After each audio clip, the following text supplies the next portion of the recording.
তো গাইস আসসালামু আলাইকুম। আমি এই মুহূর্তে আছি আপনার খুলনা বড় বাজার। আপনাদের যাদের গাড়ি লাগবে 14 ফিট 9 ফিট 7 ফিটের গাড়ি, তারা এই স্ক্রিনের উপরে নাম্বার দেওয়া থাকবে, অবশ্যই আপনারা যোগাযোগ করবেন। এখানে অল্প টাকায় আপনারা যে কোনো জায়গায়, বাংলাদেশের যে কোনো জায়গায় গাড়ি এখান থেকে নিতে পারবেন। গাড়ি অহরহর গাড়ি, ঠিক আছে, এখানে গাড়ি ভাড়া দেওয়া হয়। এটা বড় বাজার স্টেশন রোড অপোজিটে খুলনা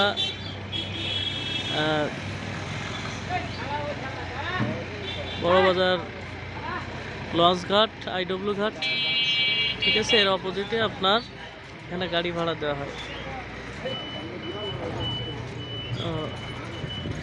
আপনাদের যাদের গাড়ি ভাড়া নেওয়ার দরকার হবে আপনারা এই নাম্বারে যোগাযোগ করবেন। অপোজিটে এখানে হচ্ছে কয়রা ট্রান্সপোর্ট আছে, যাদের কয়রার গাড়ি লাগবে অবশ্যই যোগাযোগ করবেন। সব ট্রান্সপোর্ট এখানে, ঠিক আছে। তো সবাই ভালো থাকবেন, একটু শেয়ার করে দেবেন যারা, যাতে দুর্ভোগ যাদের ট্রান্সফার হয় বা বিভিন্ন জায়গায় যেতে হয়, তারা অবশ্যই এখানে গাড়ি পাবে ইনশাল্লাহ। হ্যাঁ, তাদের জন্য একটু উপকার হবে। সবাই একটু সাবস্ক্রাইব করে দিন, একটু শেয়ার করে দিন।